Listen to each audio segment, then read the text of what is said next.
What is up, ladies and gentlemen? Welcome to a brand new podcast that I'm going to be doing here weekly with my brother, Dylan, and my best friend, Brian. Dylan is in the military. He's stationed out in Maryland, but he grew up with me in St. Louis for pretty much our whole lives. Brian was born in LA, moved to Mexico for a little bit of his childhood, and now he's here in good old St. Louis. So between us three, we're going to be talking about a lot of things St. Louis, but also a lot of stuff that's going on in the sports world. And so we're just going to get right into it. First up, obviously, Super Bowl is this weekend. If you can tell by my brother here, he's a troll. He is definitely an Eagles fan. Definitely. Definitely an Eagles fan. Yes. And I'm obviously a Chiefs fan. Obviously. Die hard, fly Eagles. Eagles. But yeah, we're going to get right into thoughts, predictions, how we expect the game to go. I'm going to throw it to the diehard Eagles fan himself, Dylan. How do you see this game going, man? So I think that it's going to be early on. It's going to be very important to get the ball and establish the run, obviously, as is in every football game. But I see the Eagles throughout the whole season. They've always came out in the second quarter, and that's been their quarter. They get up and they just stay up. They don't have necessarily put up a million points in the second half, but the first half they kill it. They go into halftime feeling good, and then they can just manage the clock. And I think it's going to be the same way. I think the Eagles win by 10, honestly. All right. Cool. I don't have a exact score, but it's Eagles by 10. Okay. My little rebuttal with that one is like the Eagles definitely has the better side on the first half, but the Chiefs have always been a second half team. I'm in the neutral. I'm not an Eagles fan or a Chiefs fan, but seeing it from an outsider perspective, I can see the Chiefs coming out way too strong in the first half to the point where their second half side of things won't end up happening this time, and I can see Philadelphia winning the Super Bowl just because of that. Maybe because of like they're going too gung-ho, but something about the Eagles this year, they're dangerous, man. I don't know about you guys, but they're dangerous. But then again, the Chiefs have always had a good defense side of things, but I don't know. I think Philadelphia's going to win. I get what you're saying. I was going to bring up too that it seems like Philadelphia is so well-rounded that it's like, how can you bet against them? But then again, the Chiefs have Patrick Mahomes and Andy Reid, which is the scariest combination in all of sports right now, which is why I say Eagles by 10, but if the Chiefs win by a touchdown, like, I won't be surprised. I think they've got that. They're going to have so many tricks because I think they know that they're injured, they're maybe outmatched in certain aspects of the game, but they're going to have – Andy Reid's got something. Yes, I mean, he always has something, but you got to be careful with Devontae Smith and A.J. Brown. Now, I'm just saying. Yeah, those that's a two, crazy one, too. Those two right there are going to be the craziest duo outside of Patrick and Kelsey, in my opinion.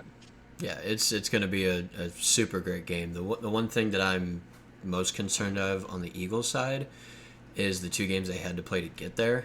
Playing the Giants smoked them by 38, it was 38-7, and then playing against an injured 49ers offense and just kind of having their way with them. So, and then when you look at the Chiefs, they had to play a surprisingly tough game against the Jaguars. No one thought that it was going to be that close. And then I did it. Exactly. I mean, I figured that the Jaguars are just kind of happy to be there, and they almost took it to them at Arrowhead. I was not expecting that at all. Literally never out of it. Exactly. And then having to go on to play the Bengals, same as last year, very tough game. Joe Burrow and that offense looked like they were cooking, and then Chiefs were lucky to not lucky, but just happened to have the ball at the end of the game.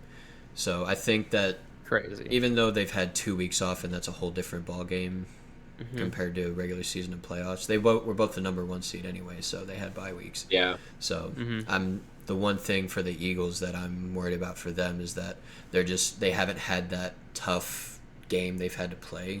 The last one was down to the wire game. Exactly. They haven't had to find that extra level to get past that to the finish line.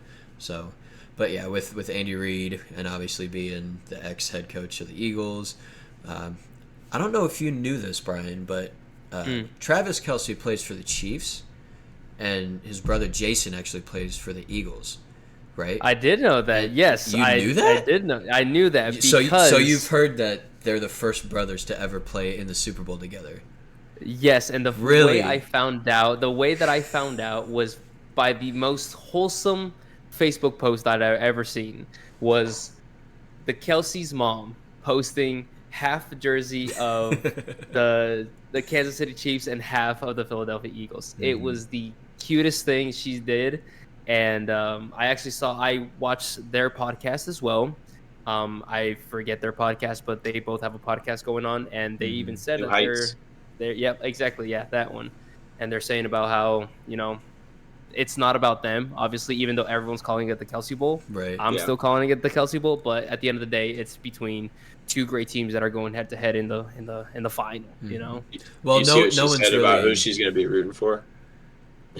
I did not know. She said that she's rooting for the offense. But that's like the best position to be in, though, right? Like, you just bet the over yeah. and you're good. Yeah, exactly. But yeah, no, I asked you, Brian, because no one in the media has ever mentioned it at all over the last 2 weeks. Like, it's definitely not the biggest storyline going at all. So, Like I said, shout out to the Facebook moms because they're the ones who made me understand who, like, they were the first brothers to play it. Mama Kelsey's out here. Mama Kelsey's out there. She's doing I want to her go thing. into something else as well. Comparing the quarterbacks. Obviously, you have Patrick Mahomes, and then you have Jalen Hurts. You got to admit that Patrick Mahomes throws dots. Like, Oh, he's above and beyond. I mean, I don't think it's an argument who's better. I think everybody knows Patrick Mahomes is better. I think it's whose team is going to get, because Patrick Mahomes is going to make plays and keep you in it. Like, yep. he's so good. But I think Jalen Hurts has enough around him to where he doesn't have to do everything. The team can get it done together. Yeah, that's what I see a lot with the Eagles' offense is that they allow Jalen to do more because obviously he's great with his arm, but he also is amazing with his legs. And Mahomes can use his legs when he needs to, but like you said, they're not asking him to be like a Josh Allen or Justin Fields to rush for 80 yards plus a game just to give him a shot at winning. Whereas Jalen is in a similar situation, but he uses his feet. Like Mahomes will always rush for like 20 or 30 yards a game. That's about it. Jalen can get 50, 60 on the ground with a touchdown or two, as well as throwing it in the air, getting a touchdown or two. So if they can, for me, if the Chiefs' defense, even though they are nothing compared to the Eagles' defense, to be honest, if the Chiefs can limit one of those two, then they just need to cut down one of those two things from them, because if they can keep them just to one thing, then that gives them the best shot at winning. And we don't know how much his ankle still hurts. That is true. That is Which true. I mean, it didn't look like it affected him at all against the Bengals, which was that was mind blowing to me. I was like, how is he not hurt, bro? Like, Oops, sorry. Go ahead. I was gonna say they just pumped him up with so much Toradol that he couldn't feel his entire leg for the second half. probably. Dude, something happened. I saw something on one of their like practice films or whatever, and he's still jogging on that thing. So I think that was he's that was like 3 days later. Like it wasn't even anything. Yeah. It was right before that Bengals game. Yeah.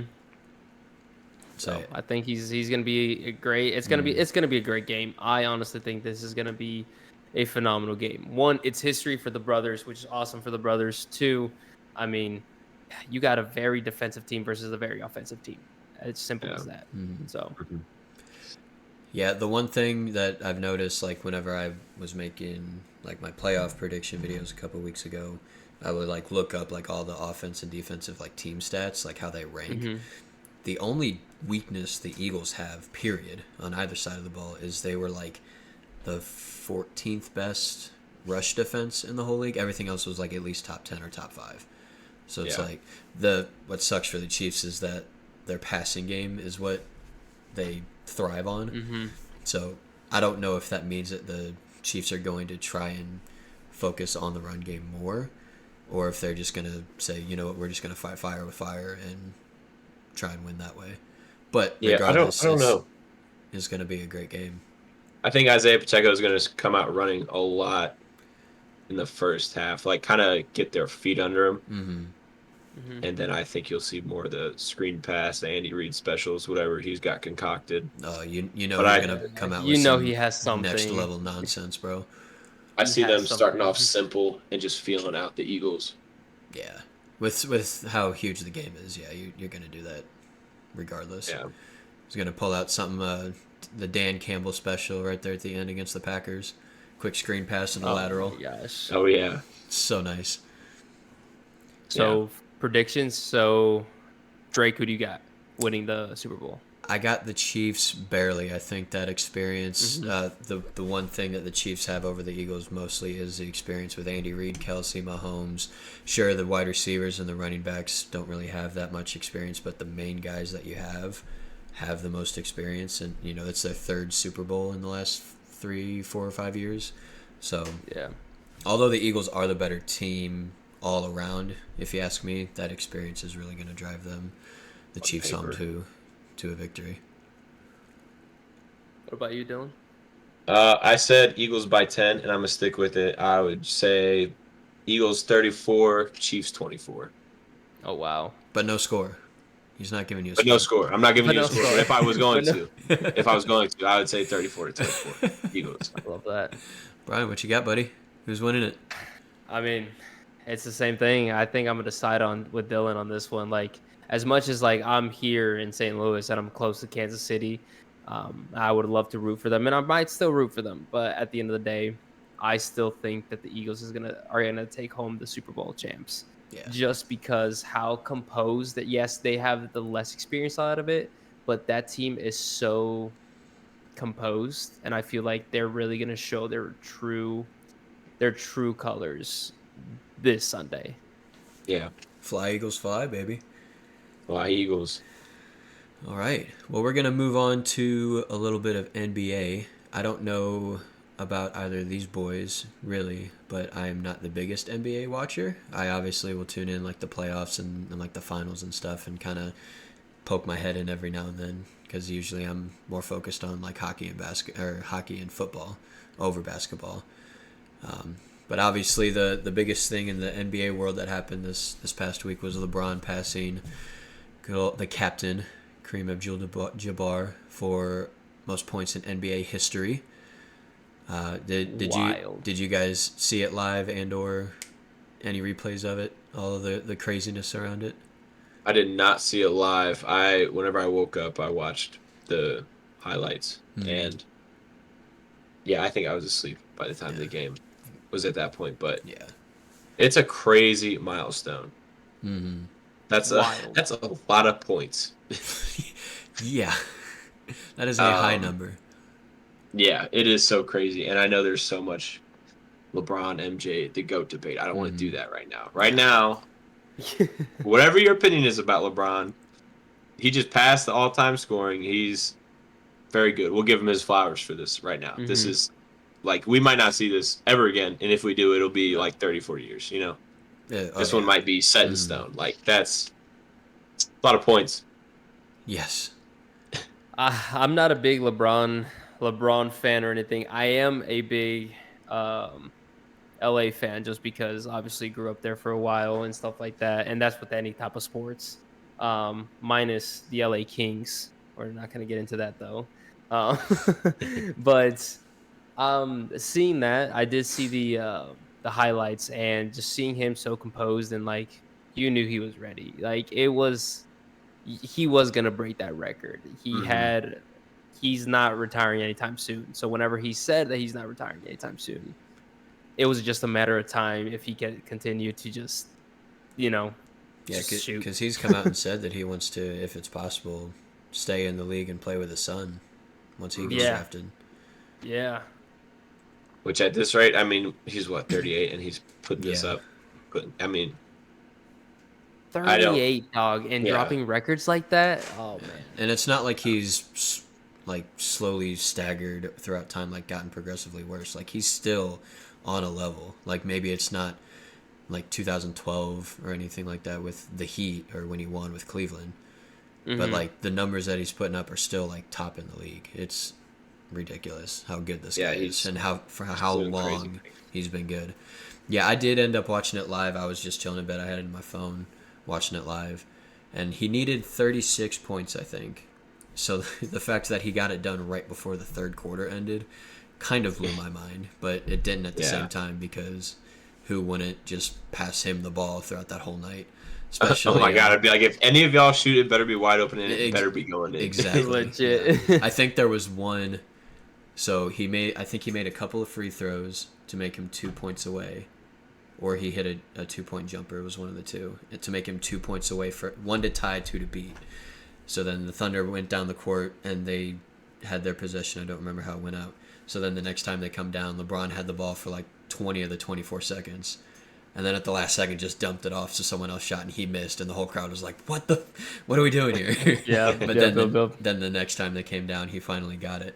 The thing that I find the funniest is the fact that they still lost the game. That's just dude, me, though. Nobody Because- really. But no one's gonna care, obviously. But the fact, and even at the point when he hit the shot, he made the score. Like I think they cut their lead from being down 7 to down 5. Like I'm not saying I've seen people say it's just like LeBron's career. He's letting this thing get in between him and like winning the game and stuff like that. Like you can have that, whatever. I just think it's funny. Like the fact that shot went in while they were losing, nothing more than that. But I thought it was pretty funny, and they ended up losing the game by like 3 points or something too. Yeah, but and he knew he was gonna break it that game because they're like their next 2 games were on the road or whatever. It's like he's not gonna do that. No, yeah, and like even still, like if you saw like all the emotion on his face as that whole ceremony and Abdul-Jabbar handed him off that basketball, things like that, like he was crying and stuff.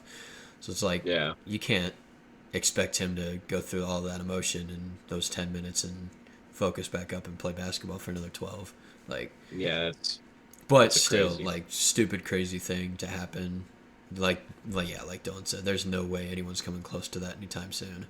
No. So you just gotta. Nobody that's active in the NBA right now is gonna beat it. I tell you. Well, and even if he retired today, like 38,390, I think he finished on after that game. It's like something like that. That in itself is gonna take forever. But if he plays for another 3, 4, 5 years and adds a couple more thousand to that, there's no way someone gets to that. No one's beating that. Much as you hate LeBron, as much as you hate anything like that, in this situation, no one's beating his side of things. Because you saw how long it took to break Kareem's record. Yeah, because you got to be healthy for that whole time, and you got to be putting up crazy numbers. Like that combination does not mix. Not to mention, LeBron came straight out of high school, right? Mm-hmm. So if you're a stud, but you went to 2 years of college, like just time is your enemy. You don't got the time to do all this. And what other NBA players are playing that long? He's 38, putting up these numbers. He's gonna do it till he's probably 42, if we're honest. Yeah, like he's a robot. He's gonna put up Tom Brady. The Ball numbers. Brothers. They might combine for half. Maybe if they're lucky. Maybe. You need to bring back all 3 of them. You bring back LeVar Ball, talk some trash on all of them. Oh my gosh, dude. I low-key miss LeVar. I did too. He was pure comedy. Oh my gosh. I mean, I hated him, but I loved him. Oh, at the time, he was the dumbest person on the planet. But now looking back, it's like, oh, dude, all he wanted was to get famous, and he did that just by calling people out. Like pretty well. Yes. I mean, crazy. Crazy. But yeah, no one's touching that anytime soon. That is for sure. Speaking of no one touching anything, no one really likes Kyrie Irving anymore, I guess, right? Because he just got traded to the Dallas Mavericks from the Brooklyn Nets. I did see that. So how long does it take before he burns all of those bridges and wants out of there? Well, I think they got the rest of this year before he really affects the locker room. If they can make a run at the end of this year, then that's like probably their best chance till they got to deal him. Because I don't even know if they want to pay him. He wants the max deal. I don't know if he's going to get it from them. Yeah, I But mean, I don't know because they really like the only star player that the Mavericks have before this trade was obviously Luka Doncic. But you look at the Warriors and the uh, Cavaliers the years past, like you have to have at least two or three like top tier players to make a run at a championship, right? Like yeah, unless you're LeBron James in a bubble, but yeah, here it we go. wouldn't surprise me if they give him the contract. I wonder how much of the him being in New York City with the whole COVID thing and him not getting his vaccination and all that. I wonder if that's like the driving force for that. Like we're gonna get into the KD trade to the Suns here in a minute, but like they seemed pretty close, so it couldn't have been either of them like getting mad at each other. Like it's not a James Harden Russell Westbrook situation, right? So Yeah, it's got to be either where he was, the people above him, or whatever.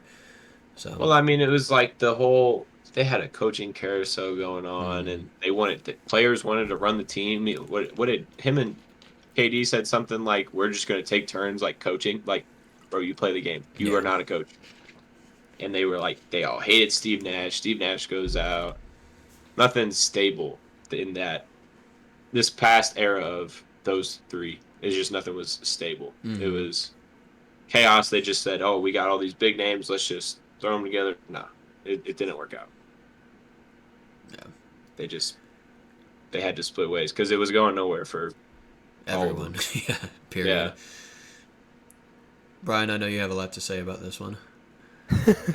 I got nothing much. I don't like I said I don't follow much on the NBA side of Mm, things, but I did see that they were traded. The reasoning I have no idea what it was for, kind of a thing. So as an outsider perspective on that side of things, yeah, I it, hope the it it best. goes back to, and I don't know all the specific details either, but I do know that like going back all the way to like 2020, 2021, when all of the COVID stuff was like at its peak, there was a Hmm. time where New York City didn't allow anyone in any public areas if they weren't vaccinated, and that I do like remember that. that was indoors at least, and that included like NBA players, all the staff there. Hmm. Like it didn't matter.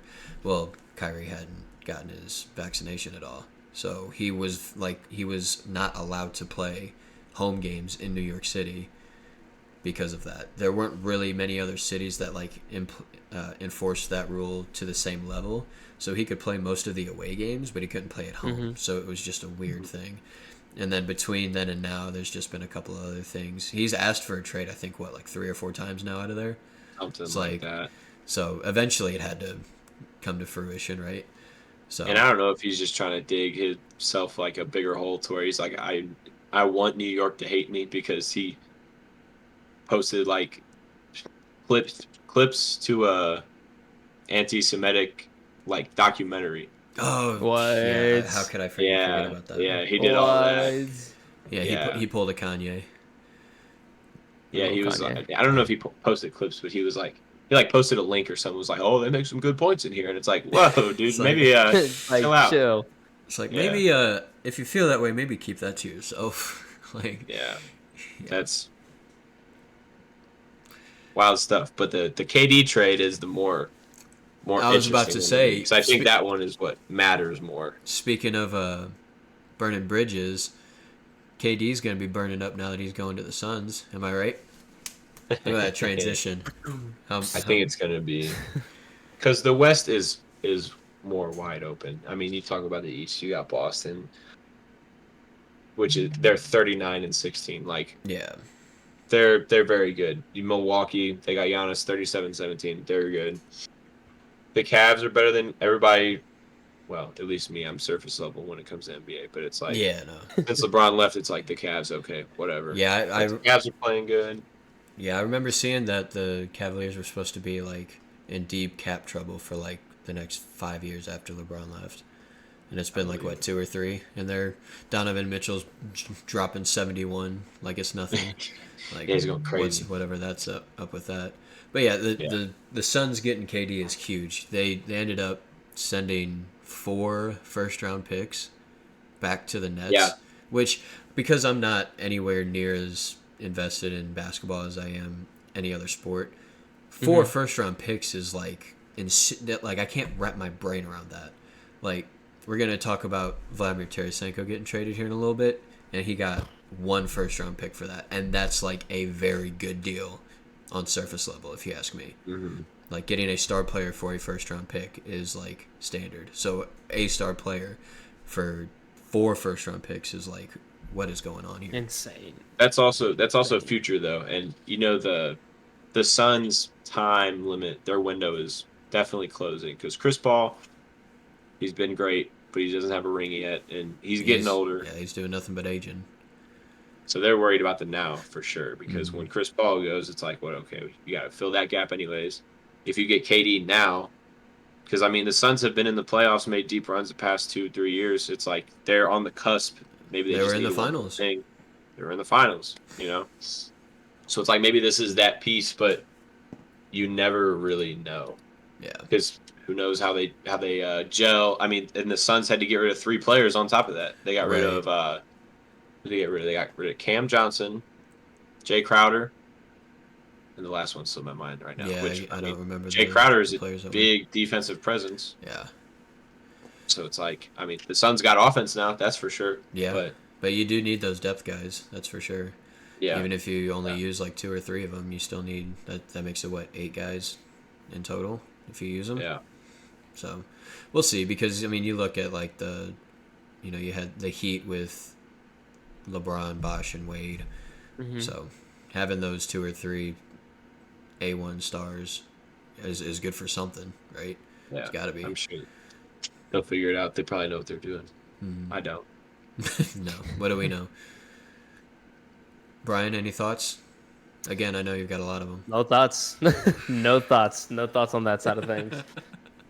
Go basketball, baby. Go basketball. Go team. Do sport.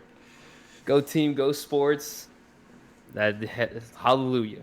Get it.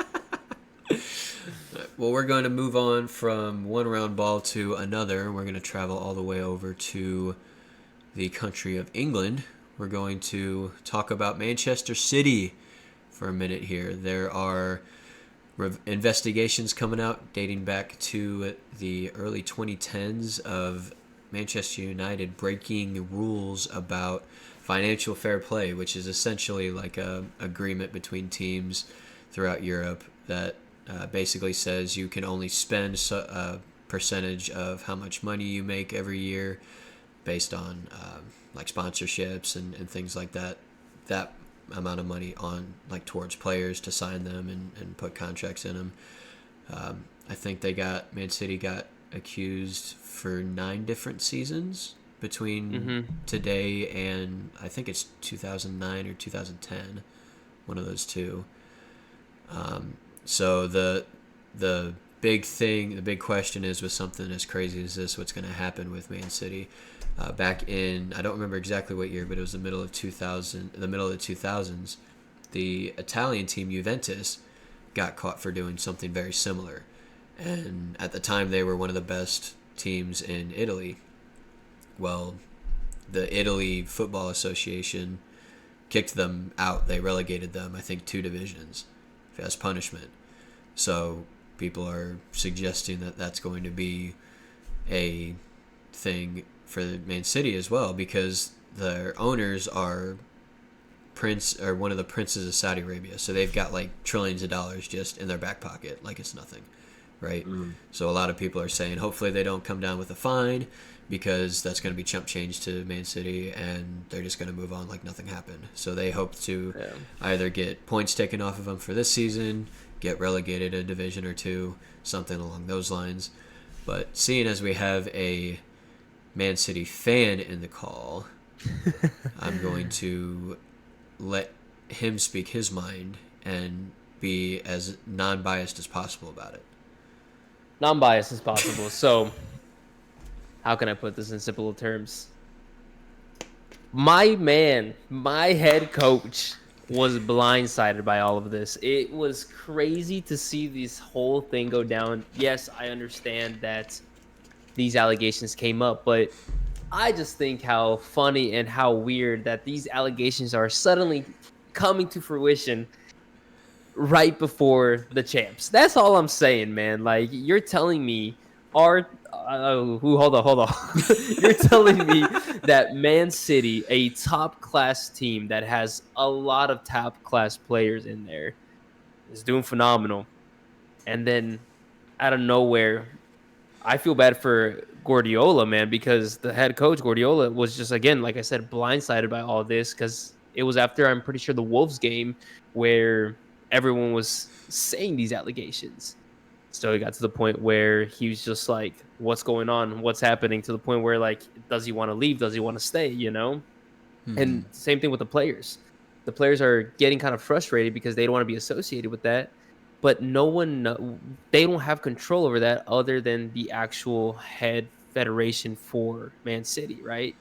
You're talking about these players that have no idea what's been going on. I mean, yes, you got Kevin De Bunda who's been there for like years in there and like all these other like superstars, but same time I don't see why out of nowhere. Well, maybe not out of nowhere, but like why now? Well, when Now, it came out, they said that they had been doing this investigation for like 4 years, like 3 or 4 years, and they had just decided like a couple weeks ago to finally come out with all of it. So mhm. yeah, the timing's obviously a little weird since it's right in the middle of the Premier League season. But what do you And like? Do you think that there should be any punishment or anything along those lines? if these allegations come true, I mean, it's the same thing like you said, like what they did with Juventus. I do agree that they should go. There should be a punishment, but I kind of don't agree on the sense of like why should that punishment be dropping them down a rank? When they're one of the biggest clubs in the UK. Right. Mm-hmm. So it's just and that side of things. I mean, it's probably like a logistic side of things on why like maybe it's like the money or whatever the hell it is. But at the end of the day, it's just there should be other repercussions, like maybe pay back the fees if it's all comes true. Pay back the fines. That's Mm-hmm. that's fine. They probably have the money for that. But dropping them a rank would probably bring the club down, and not only the club down, it would bring the revenue to the city down. And I don't think True. people want that. And I don't Yeah. think people would want that. Yeah. I mean, you could argue the thing that's going to happen is they're going to just hit him with a crazy fine because the lawyers that Manchester City have are insane. Like they got Yes. it was a couple of years ago they got caught, but not really by UEFA, who runs the Champions League, the European tournament, and they banned them from being in that competition for like 3 or 4 years. But then after like a couple of months of lawyering and stuff like that, they got that ban lifted, so they could stay Yeah. playing in the Champions League. So that's probably what's going to happen. I don't like it And either, but yeah, but I honestly still think that they're going to be playing in the Champions League. I think it's still going to be fine just because I got to stop saying we're. I got to be non-biased about this. be as Man biased City as you is want, bro. This isn't they're official. We're not on TV. they're right behind Arsenal. Well, not right behind Arsenal, but Mm. we're there. We're a couple points off. So I just think it's so funny that all these allegations just started coming up right before we were about to surpass them Yeah. with the Champions League and all that kind of stuff. But that's just me. Yeah. The only reason that I think they should punish them by relegating them a division or two is because they need to be. They don't need to be. It sucks that it would be them, but there has to be some kind of example of you mess around, you find out. Like Oh yeah, if you for get sure. caught, because like I would understand it if they got caught for like one or two things or 1 or 2 seasons. This is like a decade Yeah, of allegations and like getting caught for doing the wrong thing for a decade. Like yeah, you gotta put that in a consideration here. Like that's just not that's too dang long for you to be getting to get away with this. So if that's what I would like to see happen, they get relegated 1 or 2 divisions, just so they can show everyone else throughout like Europe, like don't try it because you will get hurt. Because you if will they get get hurt. if they Yeah. get relegated a division or two, all of their top players are going to ask to leave, and they're going to pretty much have to let them go. And Mhm. Man City, if they do come back to the Premier League, it's going to take them like a decade at least. So To it's come a back, it's a yeah. very crappy thing for them, especially for Pep Guardiola. Like you said, like he's one of the best. I He's one of the best dude, managers like of the game. he's one of the managers. If he does well, he's projected to be one of the him. I'm pretty sure, if I'm not mistaken, um, will probably bring them to a Champions League title, and that would be huge for the club. But not only that, like for him being a coach to that Oh club. yeah, I forget something like that. It was just I saw something about how he was. I don't know. I might be wrong about this, but I saw something about how he could be the first to win it for.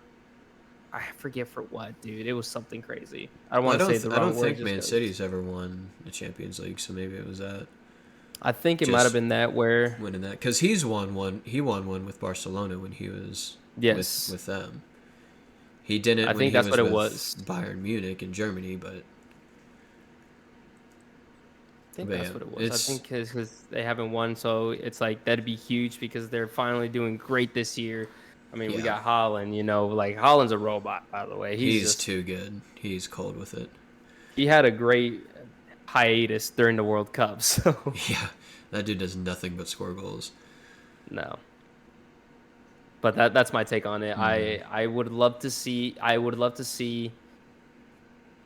how this is going to unfold, maybe by the fees and everything. If they spike up to the point where it's like you said, it's a decade, like a decade of these allegations Yeah, and like these, so I can see them getting dropped the rank, but I just, as a fan, it sucks to see that just because you're like, one of the biggest clubs in the UK, and they're about to suffer a big hit if that goes through. So absolutely. I don't see them going through with that, but at the same time, look at Juventus, like anything's Yeah, happening. exactly. Anything's possible. For sure.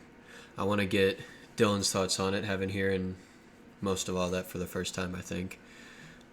Yeah. What say you, little bro?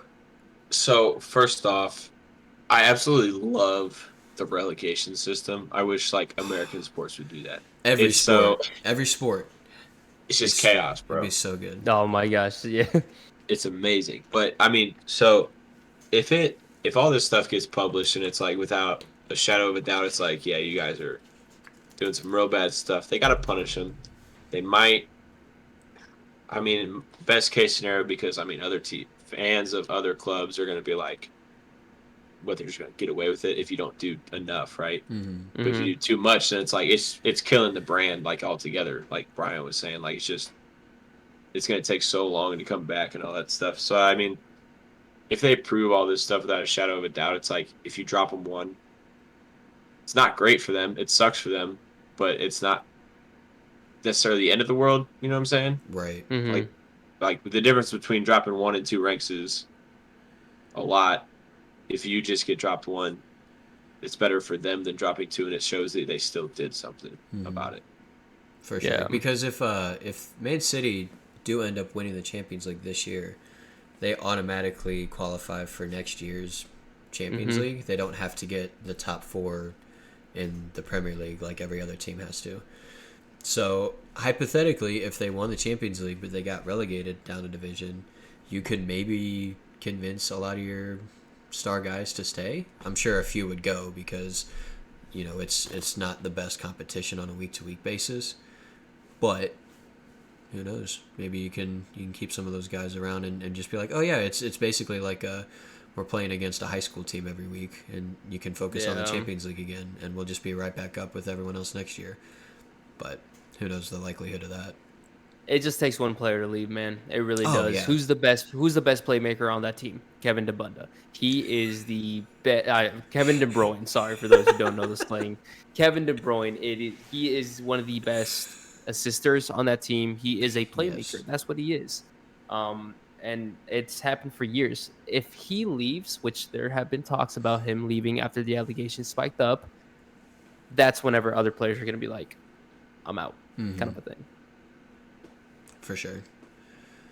Any other But I thoughts, mean, Dylan? they're all I've really got is because I mean I'm not near as close with the Premier League as you guys are, but like they're a very historic franchise, right? Like like people would come to them if they were dropped a rank. People would be like, "Oh, this is my chance to get in with the big club." Oh, for They would sure. make a Yes. shine, Yeah. and then Oh, I for think sure. they'd be back regardless of these people left. It might not be as timely as they want it to be, but I For don't sure. think like No matter how, if you're one of those people that are like, this is my shot, you can grow with the club again, kind of a thing. I can yeah, be there from day one, so I can see yeah.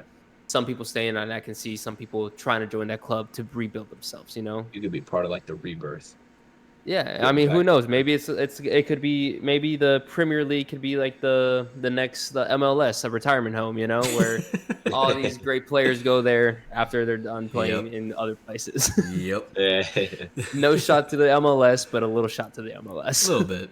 We're I growing. mean, We're growing. Yeah, I mean, yeah, they're growing. We're It is what growing. it is. getting Yeah. bigger, getting bigger. Right. Well, Brian said that getting high praise from Kevin De Bruyne for being such a great playmaker. Moving on from one great playmaker to another would be Robert Thomas, star player for the St. Louis Blues. And we're going to move on to the St. Louis Blues. We're going to have this be like a weekly thing toward the end of the show. We'll do like St. Louis sports quick roundabout, obviously, because all three of us at one point or another lived in the St. Louis area. So the big news today, obviously, Vladimir Tarasenko getting traded to the New York Rangers, star player for the Blues since 2013. The whole trade is Tarasenko and Mikkola going to the Rangers, and the Blues get back former Blue, ironically, Sammy Blais, as well as a defensive prospect in Hunter Skinner, who currently is in the ECHL. I think he's like 21 years old, so he's still really young. And then a first-round pick for this upcoming offseason and a conditional fourth-round pick in the 2024 draft, which will turn into a third-round pick if the Rangers make the playoffs this year, which the Rangers are third in their division right now, and they're like 10 points clear of the playoffs, like the playoff line. So that's more than likely going to happen regardless. And now that they've added a star player in Tarasenko, that's almost a given. But I'm going to start off with Dylan. Thoughts on the trade, man? What do you say? I mean, it's not exactly been a secret that Tarasenko's been on the hot seat for the last probably 4 years. It seems like it's every deadline. It's like, where are we moving him? And then he doesn't get moved. And it's like, it's not like you're disappointed because he's a really good player, but it's like, I don't want to do this whole limbo thing with it's like, is he going? Is he staying? He didn't want to be here for a minute. He requested trades. He didn't like the way the Blues handled his shoulder, you know. So it's like it's been trending downwards and everybody kind of knew it. But it was like that elephant in the room nobody wanted to talk about. It's like, he's our best player, but we know that he doesn't like us. So Yeah. I mean, obviously we didn't get any superstars back, which I think we know that this isn't exactly the year. We're trying to look towards the future with getting draft picks and stuff. And a first round pick is great, you know. We could still tank. We could still get Bedard, you know. Yeah. Suck for never Bedard, out of it. Never out Yes, of it. sir. But I mean, I like Sammy Blais. He's not the best player in the world. He's not. He's Terrible. he's a solid bottom six guy. He's going to be physical and wear guys down. He can do what you ask of him. He's not an all-star, but he's also not playing in the KHL. So Exactly. Yeah. I mean, it's about what you got with that. I mean, and other than that, getting Hunter Skinner, I mean, he hasn't even sniffed the NHL. I don't know if he's still developing. I don't know if we got fleeced off of that. Like, I saw we got him. I was like, who is this kid? Yes. You know, but I got his stats here. None of them are in the NHL, and they're just all AAA. You know, he's putting up, I guess, decent numbers for where he's playing, but he's not NHL caliber.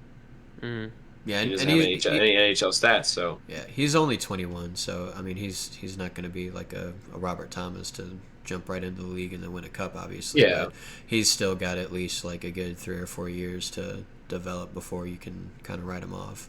So yeah, oh yeah, I'm not writing him off. And I mean, you see, like, when we went out and got Ryan O'Reilly, I mean, that Tage Thompson kid, it's like, oh, this kid's good, but he's nothing.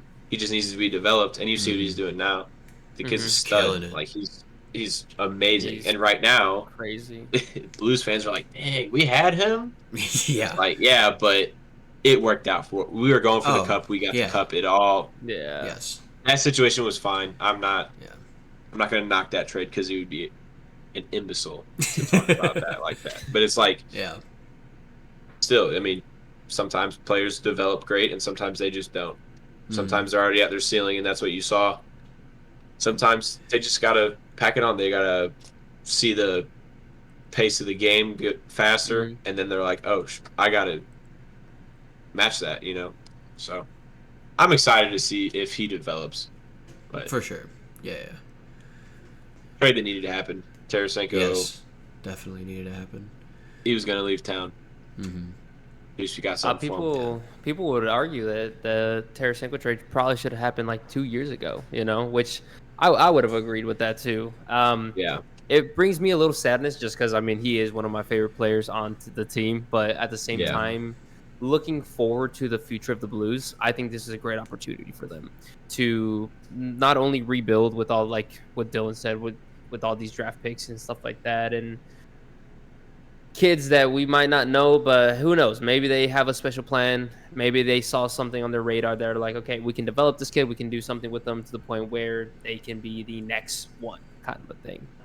Yeah. So I'm kind of sad in the sense as a fan, but at the same time, I'm very excited to see how he does in New York, or they do in New York, and then to see the development, because obviously I don't know, I forget the stats. I don't know if we're even gonna make playoffs. It's But an uphill Playoffs? yeah, I mean, yeah, but like at the same time, it's just one of those things where this season, I mean, me and Drake we've been talking about it for a little bit, and we're just seeing how, I don't know, there's just something about this season that I'm like, if we don't make the playoffs, I wouldn't be surprised, kind of a thing. But at the same time, this is our time to rebuild. Who knows? Maybe here in the next 3 years, we're back to where we were back in 2019.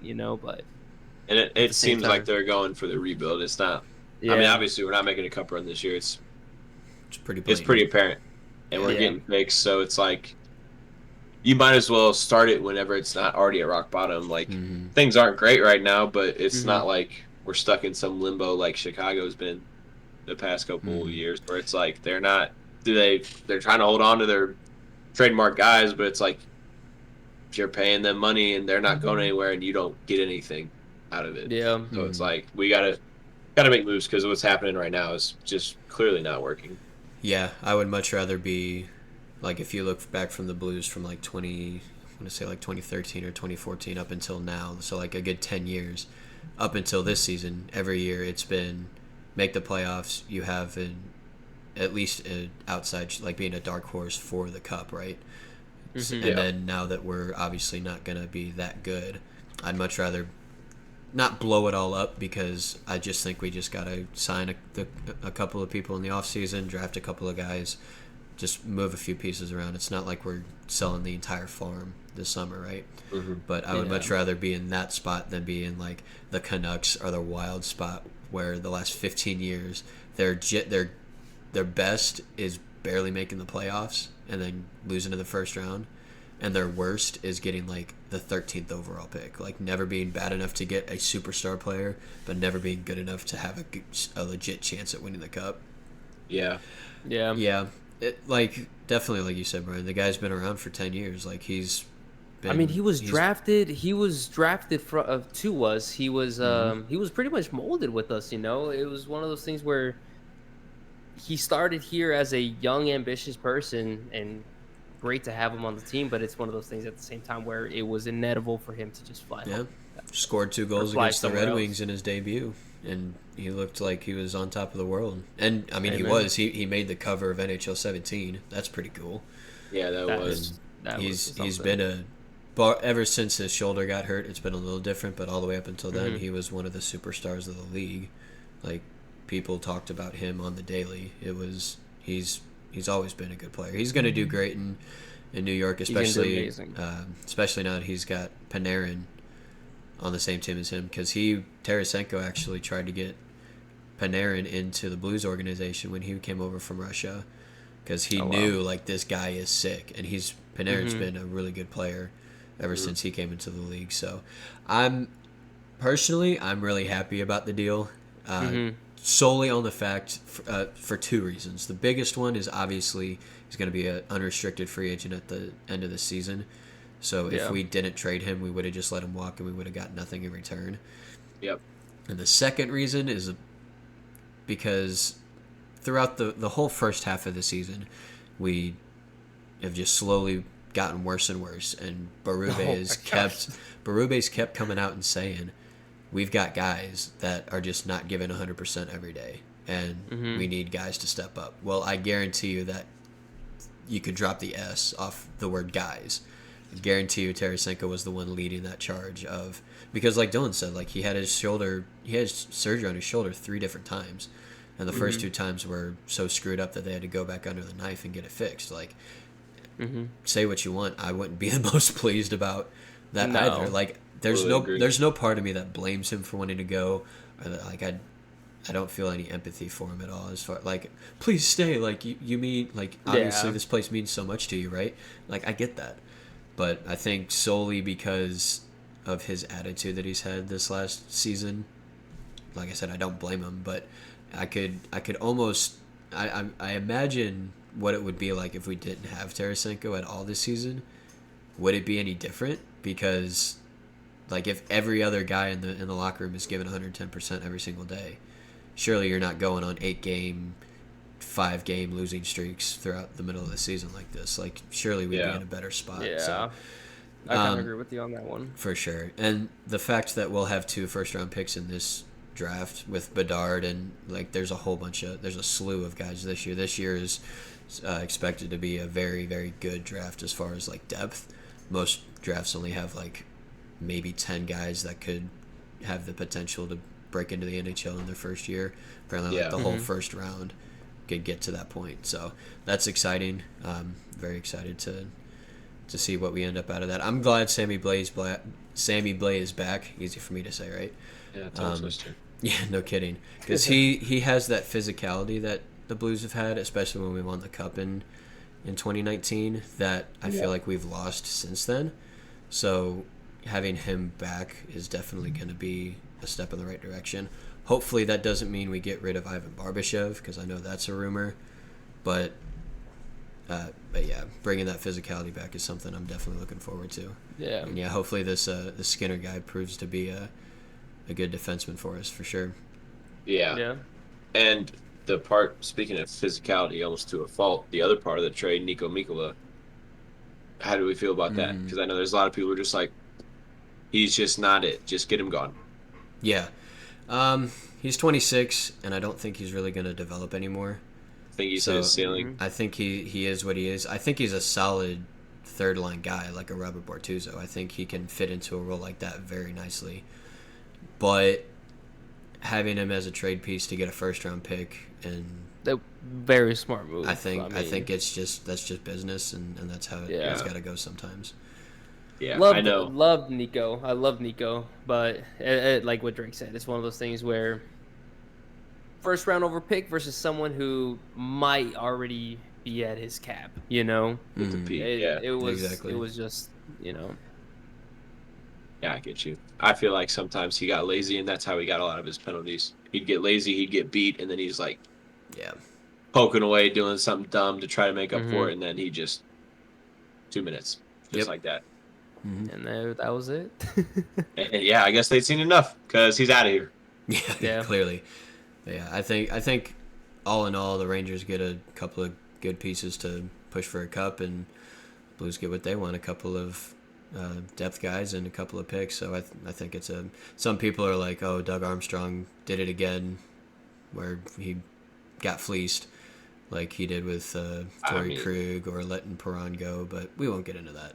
But I mean, what other trades can we? Oh my gosh, yeah. What other trades are we gonna make? We don't have another big name to get like a first rounder or something like that, and he's gonna walk in 4 months anyways. Exactly. Yeah.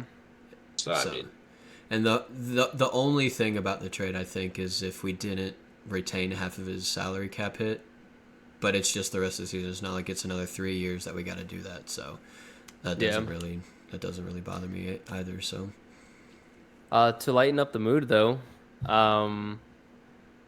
Drake can testify to this. I do miss my boy Ferran because we did have a moment at the finals, at one of the cup games. So, well, do you remember that last year in the playoffs? Yeah. So we went to Game 6 against the Blues and Avs last year in the second round. Yeah. When Derek Helm scored low blocker on Ville Husso. No, we don't talk about that. Anyways. Yeah. Anyways. It's moving on. We're gonna move on to the final bit of the show here real quick. So Dylan has a couple of things like random facts. You take it over, man. So at the very end to close out, we're gonna do the embrace debate segment. So this is kind of like hot takes, or everybody kind of has a different opinion on it, you know. So funny enough, this week's topic is food. Okay. So I got a couple questions. I just want to know where you guys stand on all these. I know you love food, so it makes sense. I do like food. I do enjoy food a lot. So the first of the topics, it's a pretty known one. Everybody's probably got an opinion on it by now. Mm-hmm. Does pineapple belong on pizza? Ooh. Yes, 100% yes. No one can change my mind with that side of things. I'll throw you one even better. Pineapple on pizza with ketchup on there. With ketchup? Okay, hold on. Let's hold on. Let me answer that real quick before we get that. Okay. Because I got some words for you about that one. Yeah. So, I've had pineapple on pizza 2 or 3 times before. It doesn't taste bad. I actually enjoy it, but I cannot bring myself to order a pizza with pineapple on it. Like if someone orders like if we're having a gathering and there's like 5 or however many pizzas and one of them has like pineapple, if it's just pineapple or like pineapple and chicken or pepperoni or something on the pizza, I'll wait for everything else to go, but I will eat that if it's there. I don't dislike it at all, but I just can't pull myself to do it myself. I love pineapple on pizza. I hate whatever Brian just said. I don't know what that guy just said because there's tomato sauce underneath it. You want more? You want tomato paste on tomato sauce? What are we doing here? Okay. So pineapple on pizza, phenomenal. Okay, I grew up with that. So let me tell you this, and I'm going to get a lot of hate for this, but I'm going to say it. You will. I'm going to say it. In Mexico, we don't do ranch in pizza. When you go to a pizza bar in Mexico, there's no ranch. Guess what's there? Ketchup. So I grew up with putting ketchup on my pizzas because that's just how it is. I don't know what it is. I had never heard of that. Yes, you go to a local pizza bar down in Mexico, you'll never hear ranch. When you tell, for example, whenever I met my fiance, she was the first one to ever tell me about putting ranch on pizza. And I was like, ranch? That sounds gross, I'm like... And then when I told her that I put ketchup on my pizzas, she's like, ketchup? That's even worse, Yeah, it is. So that's just my debate. It's kind of like the same. Oh my god, I'm gonna get so much hate. It's gonna the same thing with macaroni and ketchup. I think it belongs, but I've never tried it, so I can't. I'm not gonna hate because I barbecue sauce in my mac and cheese. See, that sounds so good though. See, my god, it's amazing. That's good. That's why I'm not gonna knock. I don't know, but I've never tried it, so I can't say. Don't knock it till you try it. Is what I'm saying. Okay. I guess I'll just have to shut the hell up about it because I'm not gonna try it. I'm sorry. It's just I'm gonna have to lose a bet. It's just not. Oh my gosh. But I put ketchup on eggs. I have in boot camp. I put ketchup on eggs because I was like, I need some kind of flavor. Yeah, that's good. I'm sure those eggs are dry as heck in boot camp. Oh, I bet. Yeah, they're powdered eggs. They're not even real eggs. Yeah, exactly. Oh, then. But yeah, pineapple. And so Are you dipping the pizza in the ketchup, or you're putting the ketchup on top of the pizza? I'm putting the ketchup on top of the pizza. So like I am literally. So when I order, so this is my order. You ready for this? You are going to hate me. I ordered a pineapple pepperoni. If you say sardines or some crap, I'm leaving. Pineapple pepperoni. There's nothing wrong with a little bit of what are they called? I only know the Spanish word for it. Go on, what does it look Mushrooms. like? Mushrooms, okay. And Canadian bacon. So I got 3 types of meats on there, a little bit of mushrooms on there, and then that's it, right? That's like my Dude, that's all-time, good. like, Stop while you're yeah. ahead. That sounds great. And then you get the piece, you get a little bit of ketchup, you sprinkle it on there, and you just eat it. And it's so good, dude. It's really so good. What kind of ketchup do you buy where you gotta sprinkle it? Okay, maybe not my bad. It's like dehydrated milk. It's just a powder. You This just gotta is- sprinkle it over. Next topic. I can talk about Okay, this the entire day. Unreal. Yeah, so we're gonna stay on pizza with this one, but this one I think everybody will all probably agree on. How do you eat cheese in the crust pizza? Okay, How do so you eat cheese? Do you get what I'm saying? Because like yes, I think I get you what got you're your saying. your pizza sliced like this, right? Mhm. It's a normal piece of pizza. You eat it from the point, and then you eat the crust last, right? Yes. Yes. If it's cheese in the crust, do you like eat the crust first? Yes, of course, 100%. Oh my god, are you kidding me? No way, I'm the only That one. face from Dylan no says it way. all. Says it all. No No. way, dude. No way. All right, I got one. I got something for you. Why don't, if you're just believing in ketchup so much like this, why don't you eat the piece of pizza, and then you have a cheesy breadstick, dip Mhm. that in ketchup, squirt some Boom. ketchup That's on that. perfect. No. That's what I do. I don't normally Okay, I don't really eat so- pizza with like ranch or nothing like that. But if I have a dipping sauce, I eat the piece, and then that cheesy breadstick is going in whatever So I'm eating with. what about? Because I do the same. I just eat it like every other, Mhm. like a normal Normal slice human of being. pizza. Yeah. But what if you have like 3 pieces? Because what I'll do a lot of the times is I'll eat the pizza bit on all the slices and then leave the stuffed crust and then just eat all of them at the end. You guys are psychos. You literally eat Bro, that's the crust what you first. you and put then ketchup you on eat the pizza, bro. I'm not What are you having holding nothing the of rest it. of the piece with? Like this, brother. It is literally in your it's in your hand. Okay, I got a better thing for you guys. I eat okay, you guys are gonna hate me still, but I eat pizza upside down. Sue me. How do you, okay? You What do you mean? your taste buds are on your tongue, right? And you know how the toppings of the pizza is like on top, right? So you flip it and you and you eat it like that. So you don't Because- chew it. You just swallow it whole, so the top of the pizza never touches your taste buds. I can't take anything you say seriously because you call it pizza. Listen, that's how I pronounce it. That's my accent. If you want to fight me on the way I say pizza, I will fight I didn't even notice that till just now. you. Yeah. God, All right, that's I'm too getting. funny. I'm off of pizza. That's. All right, do you got what? People do that, and it's not. I guess it's not Yeah. that weird because it's cheese in the crust, but nah, that's weird. All right, we got one more here real quick, and then we'll wrap her up. All right, this Okay. one's a one I hold near and dear to my heart. Brian, you're gonna love this one. what is the right way to eat a Kit Kat?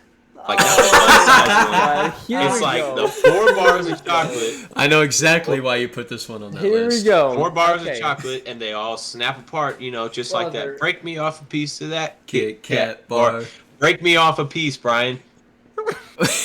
So How would you go about eating? Context on what Dylan is saying? So the way that you're supposed to eat a Kit Kat is you break it. Yes, I understand that. I don't have time for that, so I bite it in the middle. So the Kit Kat bar, I just go, and I don't break it. I just chomp it off, and I don't understand what's so wrong about that. It's easier, it's better in my opinion. You get more chocolate in your mouth, so therefore it's tastier. How do you get So- more chocolate? It's all the same. It's all the same. Because if you're breaking it out, right, you're eating one piece at a time. What's the difference between just putting everything in your mouth and chomping it down? Why are you in such a rush? You're eating a Kit Kat. You're not busy. I will say that the one thing that I'll give him on that is if you eat a Kit Kat bar, 9 times out of 10, at least one of those is gonna be like half melted by the time you finish it, so you'll get like a bunch of chocolate on your fingers. So like if you're just like a germaphobe or just silly like that, Or Brian, like I could understand that argument, but other than that, you're just wrong. Like, what are we doing here? See, I already know that this was gonna be a heated topic. I am that's my point of view. You get more chocolate because you're breaking one apart, you're eating one at a time, and it's like, oh my god, look at this. Okay, cool, you're done. But then if you bite it, it's tastier, man. It just is. It's scientifically proven. Oh, so Is it it? makes it taste better. What'd you say, Dylan? So it makes it taste better, is what you're saying? It tastes a lot better. Just try it one time. Just try it one time. Just try it one time. It's like the shopping cart theory. You know how it's like if you return your shopping cart to the cart stall, it's like you're just wasting your own time, but it's like an order to society thing. Like we just need to police ourselves. It doesn't affect me if I. Do you put your shopping cart back? I do. You better. So break off the Kit Kat next time. Bring order to society. I am not an animal, Dylan. I still put my. So you don't break off your Kit Kats. You put ketchup on pizza and. All right, one last question. Oh no, dude. When you put ketchup on your pizza, do you flip the slice over and put ketchup on the back of the crust? Put it on the bottom of it? I expect you to say yes because everything else you said has been freaking ridiculous. Whatever makes the least sense is probably. Actually, I'm normal, Drake, so I don't do that. Come on. Oh, guys. okay, my bad. You don't put your Yeah. you don't put your ketchup on your pizza backwards. My bad. Yeah, that's just dumb, guys. Come on. Sorry. Who would have thought that the food portion of this would have been the most heated out of all of it? I learned a lot about you today, Brian. I did not know any of this beforehand. Well, we were gonna have this be a weekly thing, but Brian and Dylan can't stand each other anymore, so it's been a good run. But no, we've been going for I think just over an hour now, so we're gonna go ahead and call it here. If you guys enjoyed, go ahead and leave a like on the video here. Like I said, we're going to try and do this as weekly as possible. So let us know in the comments if there's anything you guys want us to talk about. Go ahead and subscribe while you're here. That way you'll see it pop up every week on your feed. And share it to your friends and family. Let them know that we got some goodness going on here. But until next week, Brian and Dylan, I really appreciate you hopping on here and doing this with me here. I'm very excited about where this can go. So until next week, everyone, take care and peace. See you guys. Follow your dreams.